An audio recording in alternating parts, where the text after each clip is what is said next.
educadora, integrante de EduSerie. Ante todo, bueno, bienvenida y bueno, un tema que vamos a conversar más que actual, ¿no? ¿Cómo le va? Bien, muy bien. Gracias, Rodolfo. Gracias, Claudio. Un placer, como siempre, estar acá. El gusto es nuestro, la verdad que el gusto es nuestro. Historia, mucho se ha hablado en estos días, se está hablando de los cambios que se vienen en materia educativa. La veo suspirar cuando... Sí. Sí. A ver, ¿cómo los analizamos?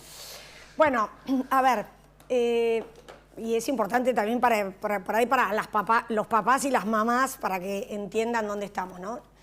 Nosotros en la provincia se levantó el régimen académico vigente en el 2020 con la pandemia. Y aparece una resolución que dice que va a haber continuidad entre el 2020 y el 2021, por todo lo que nos pasó de no poder seguir las clases, etcétera, etcétera, por más que había, como sabemos, clases virtuales y demás, pero no es lo mismo y menos en la secundaria. Ese régimen, tal y como lo conocíamos, que es del 2011, no volvió a la plena vigencia nunca, ni hasta hoy volvió a la plena vigencia. Entonces, de alguna manera, en la secundaria estamos sin régimen académico. Este año, en febrero, hubo una intención de la provincia de tratar de arreglar esta situación y fue eso que salió en todos lados, que querían levantar la repitencia. Bueno, ¿por qué? Porque nos pasa eso, porque tenemos chicos en las escuelas que adeudan 15, 12 materias, 10 materias. ¿Cómo? Antes claro, eran 2 materias, claro, como antes mucho. había unas previas, pero no eran Bueno, tantas. en realidad, hoy se intentó sacar la repitencia, no la sacamos, todavía volvimos a la posibilidad de la repitencia, pero ¿qué hacemos con todos esos chicos que tenemos en la secundaria como en un limbo de que no se sabe en qué año están y que están muy atrasados? Una posibilidad era que fuera por materia y por área, por materia y por cuatrimestre. Entonces, por ejemplo, que vos adeudaras el primer cuatrimestre de matemática de primer año, pero que la podías dar después. Pero claro, si vos no diste matemática bien de primero, menos vas a dar bien la de segundo y la de tercero. Eso es así, lo sabemos todos. Bueno, yo lo que más quiero resaltar es que esta gran confusión desanima a los docentes, desalienta a los docentes, produce desorden en las escuelas, que es lo que más tenemos que cuidar para tener mejor calidad educativa y para que nuestros estudiantes aprendan más y mejor. Necesitamos orden, necesitamos entender, pero le pongo una nota, no le pongo. Entonces, en febrero se trata de implementar esta modificación a la norma, se hace un revuelo bárbaro, levantan la idea, no se hace, pero que se pone un pequeño parche, que es, si habitualmente nosotros, nuestros hijos, los hijos de ustedes, rendían las materias que adeudaban en febrero, o por ejemplo, podías llegar hasta el 3 de marzo, porque normalmente las clases empiezan por esos días. Claro. Ante esta gran cantidad de alumnos que adeudan materias, lo que se hizo es prolongar el periodo de intensificación, y ahora voy a explicar esto, hasta el 31 de marzo. Entonces, ¿qué dice la norma? La norma dice, levantamos las comisiones evaluadoras, no va a haber más mesa de examen, Sí. y ayudamos a estos chicos con un periodo de intensificación que va a prolongarse hasta el 31 de marzo. En la práctica, ¿qué pasa?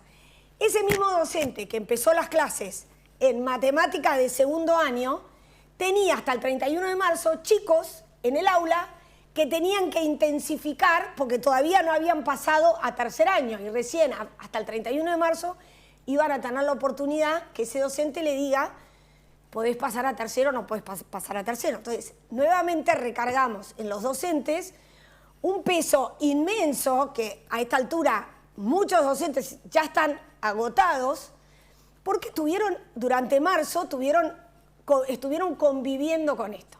Perdón, yo sé que la evaluación es un proceso, pero no está más el examen. En ese periodo de intensificación, ¿cómo se evalúa? Bueno, con pruebas parciales, con el docente observando al alumno, algo que los profesionales docentes hacen desde siempre. Cualquier docente que nos esté escuchando te va a decir, mira, yo pongo la nota, pero además califico con rúbricas, oriento a mis chicos, mis alumnos saben que si les digo tal o cual cosa implica tal o cual cosa. O sea, el docente profesional, que como siempre digo, por suerte son muchísimos más que los otros, lo hace muy bien y no le afecta si le vamos a cambiar que en vez de número vamos a poner letra. Pero sí le afecta este desorden y al levantar las comisiones evaluadoras le quitamos a los alumnos y a los docentes algo que era, por supuesto que un derecho, pero no quiero hablar tanto de derecho, como algo que le clarifica, le da justicia. O sea, para un alumno ir a una comisión evaluadora que tenía 3 docentes, pues no te puede evaluar uno, hay 3 docentes que están velando porque esa mesa sea justa. O sea, eso le sirve al alumno y le sirve al docente. Y hemos escuchado muchos casos de violencia entre docentes y alumnos, entre familias y docentes, porque lo que hacemos es confundir. Entonces, al confundir, perdemos como la brújula. Entonces decimos, bueno, entonces te intensifico. Entonces viene la mamá y dice, pero mi hijo durante este mes de intensificación hizo tal o cual cosa. Y no tenemos la herramienta para mostrarle, para decirle, para que el docente tenga, como estamos nosotros acá los 3 sentados, tenga a sus 2 colegas ayudándolo a evaluar con justicia a ese chico. Si vos me preguntás a mí, pedagógicamente, ¿es bueno el periodo intensivo? Por supuesto que es bueno. ¿Es buena la idea pedagógicamente que un docente acompañe a los alumnos en un proceso tal como dijiste, Claudio? Por supuesto que es bueno, es buenísimo. Lo que no es bueno es el 28 de febrero decir una cosa y ahora el 5 de abril decir otra cosa que confunde, que nos hace perder la brújula. Porque, ¿qué es lo nuevo que apareció este lunes? Sí, ¿me querés hacer una pregunta, Rodolfo? Sí, me queda la duda, en ese periodo de intensificación, ¿cuál es el rol del docente? Digamos, si este periodo de intensificación es durante todo marzo, ¿el docente se tiene que estar dedicando a intensificar o tiene que dar las horas cátedra que tiene a su cargo con el resto de los alumnos que vienen sin... Tiene que hacer las 2 cosas, tuvo que hacer las 2 cosas, y fue demoledor para muchos docentes y demoledor para muchos alumnos, porque muchos alumnos se quedaron en el año anterior para tal o sea, imagínate la confusión, se quedaron en el año anterior para tal o cual materia durante marzo y todavía no eran repetidores, recién después del 31 de marzo les dijeron a qué año iban. Eso nos hace perder mucha energía, nos hace perder mucha vitalidad, nos hace, de nuevo, confundir hacia el interior de las escuelas. Y sí, yo siempre digo, la verdad que es magia lo que hacen las escuelas, ¿no? Entonces, lo que necesitan de parte de nosotros, de los ciudadanos, de la política educativa, de parte de las familias, es orden. Orden, por favor, con claridad, con tiempo, dennos orden. Porque, ¿qué pasa además con esto? La secundaria tiene muchísimos problemas, lo sabemos todos, toda la comunidad académica, los especialistas, los docentes y los padres viven estas dificultades que tiene la secundaria. Entonces es, si querés, el nivel que más necesita repensarse, clarificarse con tiempo. Y yo te aseguro que si viene una reforma aceitada, interesante, donde vos, por ejemplo, levantes algunos espacios curriculares, los unas con otros, te acerques mucho más a lo que está haciendo la educación innovadora en otros lugares del mundo y en Argentina, por ejemplo, como es el nivel inicial, que siempre es un nivel para destacar y vos vas a cualquier jardín, los docentes trabajan en forma interdisciplinaria unos con otros. Hay jardines donde los chicos comparten la sala, los jirim en el mundo rural, comparten sala, chiquitos de distintas edades, maravillosamente, con un nivel de aprendizaje genial. O sea, muchas de esas cosas se pueden llevar a la secundaria, pero con claridad, porque ahora, ¿qué pasó? Este lunes, o sea, como también por ahí para explicar, el Consejo General de Educación es el órgano que representa a todos los ciudadanos en nuestro sistema de educación bonaerense con participación de los distintos bloques partidarios o políticos partidarios. Como digo, entró esa norma en febrero que lo que hacía era levantar la repitencia, fue un caos, un escándalo, entonces esa norma no siguió adelante. Y entonces ahora, la semana pasada, el martes, creo que fue, entra al Consejo General una nueva norma sin haber dado tiempo a que los bloques la pudieran analizar, debatir y demás. Se niegan, algún bloque se niega a discutirla, y entonces entra este lunes que pasó, o sea, hace 2 días, hoy es miércoles, ¿no? Claro, exacto. Hace 2 días, y bueno, ¿y qué dice esa nueva norma? Dice, siguen sin funcionar las mesas evaluadoras, o sea, sigue el tema del periodo de intensificación, entonces ese periodo va a volver en julio y va a volver en diciembre. Para mi gusto, creando confusión, pero además hace una nueva modificación. Nosotros, el año pasado, se aprueba una norma que le agregaba nota cualitativa a la nota numérica, y me lo tengo anotado porque si no lo digo mal. Y vos podías tener 3 calificaciones: TEA, trayectoria educativa avanzada; TEP, trayectoria educativa en proceso; y TED, trayectoria educativa discontinua.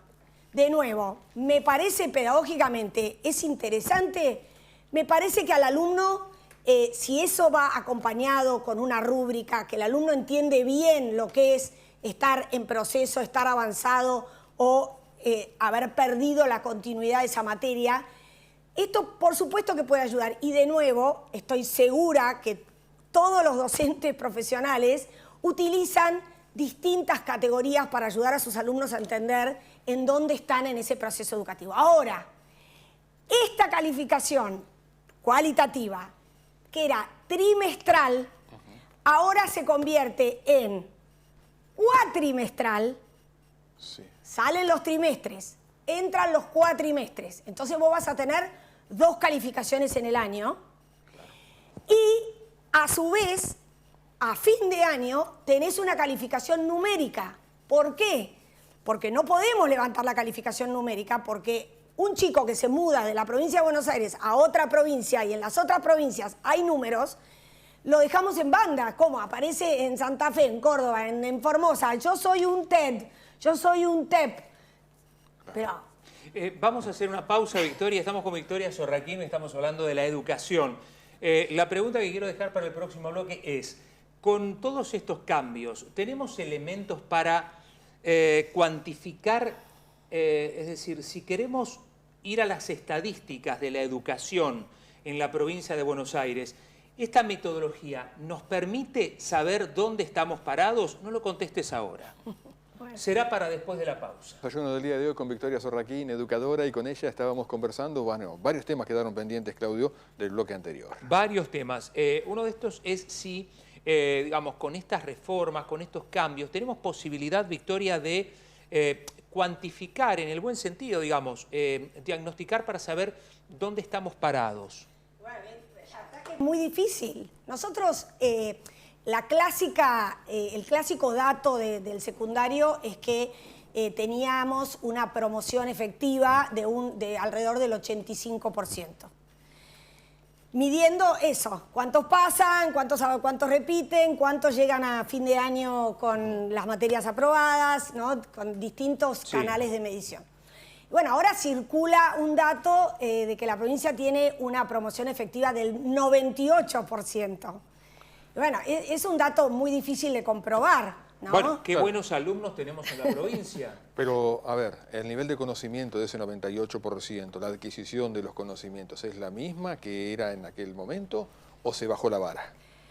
Me cuesta mucho responderte, y estoy segura que si nos están escuchando los docentes te van a decir distintas cosas, pero sobre todo te van a decir, por favor, no nos confundan más y no confundan a nuestros alumnos, porque la confusión, obvio que genera malestar de todo tipo, y esa confusión hace que se baje la vara. A mí no me gusta hablar de vara, estoy totalmente de acuerdo que tenemos que hacer cosas para no estigmatizar a nuestros alumnos, estoy de acuerdo con que tenemos que trabajar en Argentina para que todos los chicos lleguen a la línea de largada lo más parecidos posibles.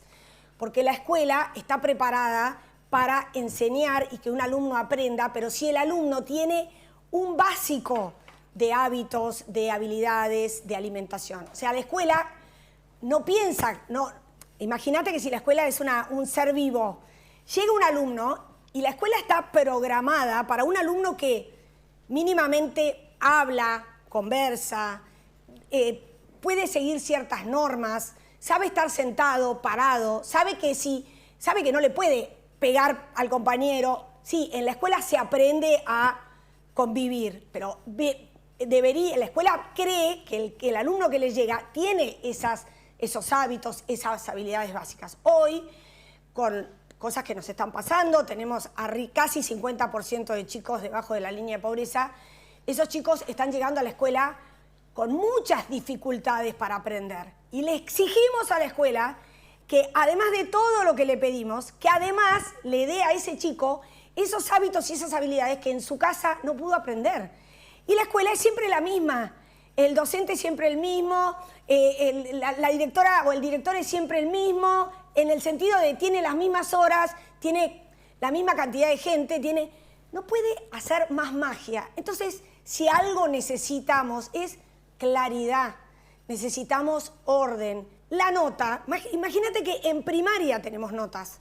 ¿Por qué no vamos a tener notas en secundaria? ¿Por qué es estigmatizar en secundaria si en primaria tenemos notas? Entonces, esto confunde nuestros datos, confunde nuestros niveles de aprendizaje, pero sobre todo desgasta a nuestras escuelas, a nuestros docentes, a nuestros directivos, a las familias, porque todo es una discusión, una conversación. Me imagino padres con hijos debatiendo, pero entonces, ¿pasaste o no pasaste? Pero entonces, ¿en qué año estás? ¿No? Que cuando nosotros éramos chicos, cuando mis hijos iban a la escuela, era clarísimo. Iban a la mesa evaluadora, volvían, pasaron o no pasaron. Que puede haber injusticias en una mesa evaluadora, sí. Que puede no ser el mejor camino para aprender y hay que agregarle otras cosas, por supuesto que sí. Pero con un orden, con un plan a largo plazo. Y si quieren, vamos a tu pregunta, Rodolfo, y después te hablo del tema de los acuerdos de convivencia. Bien, habló del alumno que ingresa a la escuela secundaria. ¿Qué alumno genera para que después salga de esa secundaria a la universidad esta nueva estructura? Y bueno, mirá, lo que te dicen en todo el mundo laboral, y te lo dicen los profesores de la universidad. Mirá, yo estoy cursando el doctorado acá en la UNICEN. De paso, felicito a la UNICEN por la universidad increíble que tenemos acá en Tandil. Y estoy con docentes de primer año de algunas carreras que me dicen, los chicos llegan a primer año sin entender consignas. Si les doy una consigna, no puede superar los 2 párrafos, porque, o sea, no pueden escribir 2 párrafos, no se expresan bien oralmente.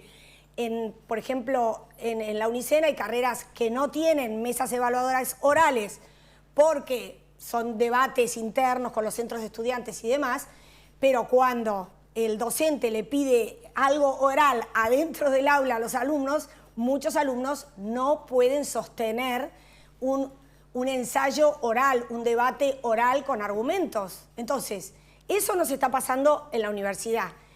Y por otro lado, egresados de nuestra escuela secundaria que quieren ingresar directo al mercado laboral y no tienen las habilidades blandas que necesitamos. ¿Qué son esas habilidades? Llegar a horario, ¿no?